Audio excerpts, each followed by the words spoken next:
بسم اللہ الرحمن الرحیم۔ السلام علیکم ورحمۃ اللہ وبرکاتہ۔ دوستو، آج کی ویڈیو میں ہم حضرت موسیٰ علیہ السلام کو اللہ رب العزت نے کوہ طور پہاڑ پر بلایا اور انہیں کون سا تحفہ دیا، اور حضرت موسیٰ علیہ السلام نے اللہ رب العزت سے کس بات کا مطالبہ کیا جس سے کوہ طور پہاڑ ریزہ ریزہ ہو گیا۔ پیارے دوستو، ویڈیو کو پورا سنیں۔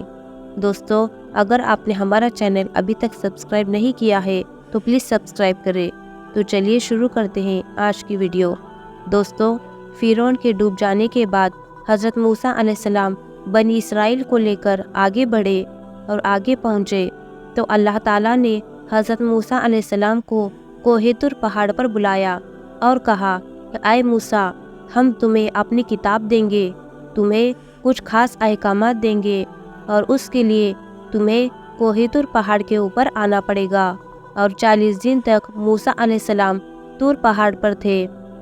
دوستو، ہم آپ کو یہ بھی بتا دیں کہ حضرت موسیٰ علیہ السلام وہ اکلوتے نبی ہیں جن سے اللہ تعالیٰ ڈائریکٹ یعنی سیدھا بات کیا کرتے تھے، کسی فرشتے کا اس بیچ کوئی واسطہ نہیں تھا۔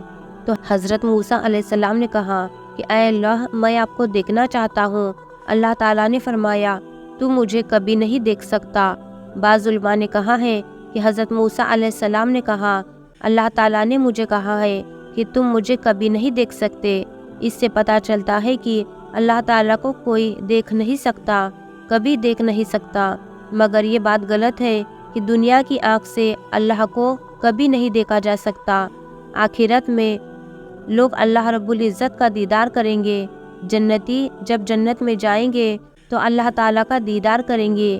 یہ قرآن کریم سے بھی ثابت ہے اور حدیث سے بھی ثابت ہے۔ تو دنیا کی آنکھ سے کوئی اللہ رب العزت کو دیکھ نہیں سکتا۔ تو اللہ تعالیٰ نے کہا اے موسیٰ، ایک کام کرو، تم اس پہاڑ کو دیکھو، اس پہاڑ کے اوپر ہم اپنی تجلی اتارتے ہیں۔ تو اس پہاڑ کو دیکھو، اگر یہ پہاڑ اپنی جگہ برقرار رہ گیا تو مجھے دیکھ لو۔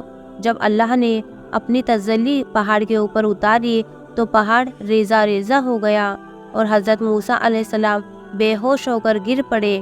جب حضرت موسیٰ علیہ السلام ہوش میں آئے تو کہنے لگے اے اللہ، میں توبہ کرتا ہوں، اب آج کے بعد میں ایسا مطالبہ نہیں کروں گا، میں تم کو دیکھنا چاہتا ہوں۔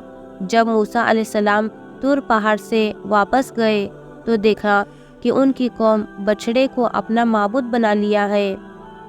ان کی قوم میں سامری نام کا ایک آدمی تھا۔ اس نے سونے کو پگھلا کر ایک بچھڑا تیار کیا تھا اور اس بچھڑے کے اندر ایسا کچھ ترتیب بنا دیا تھا، جب ہوا چلتی تھی تو بچھڑے سے آواز نکلتی تھی۔ تو اس نے بنی اسرائیل سے کہا یہی تمہارا خدا ہے، اور اسی سے ملنے موسیٰ گئے تھے۔ تو بنی اسرائیل اس کے آگے سجدہ کرنے لگے۔ جب حضرت موسیٰ علیہ السلام آئے اور دیکھا کہ ان کی قوم بچھڑے کی عبادت میں لگ گئی ہے تو سب سے پہلے اپنے بھائی ہارون کو پکڑا، جن کو اپنا وہ جانشین بنا کر کے گئے تھے۔ اپنے بھائی ہارون کی داڑھی پکڑ لی اور کہا کہ میں نے تجھ کو اپنا جانشین بنایا تھا، تو نے یہی میری جانشینی نبھائی ہے، میری قوم بچھڑے کی عبادت میں لگ گئی ہے۔ ہارون نے کہا کہ اے میرے بھائی، پہلی میری بات تو سنو، میری داڑھی چھوڑ دو، میرا بال چھوڑ دو، پہلی میری بات تو سنو۔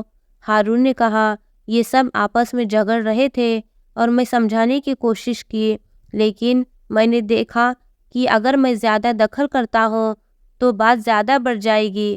میں نے آپ کے آنے کا انتظار کیا، میں نے اور کچھ نہیں کیا۔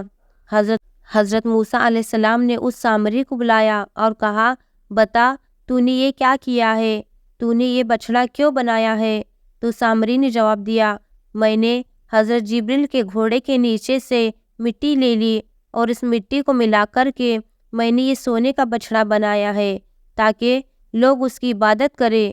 حضرت موسیٰ علیہ السلام نے کہا اے سامری، سن، آج کے بعد تجھے اللہ تعالیٰ کی طرف سے یہ سزا ملتی ہے کہ آج کے بعد تجھے زندگی بھر جو چھوئے گا وہ بیمار ہو جائے گا، تیری یہی سزا ہے۔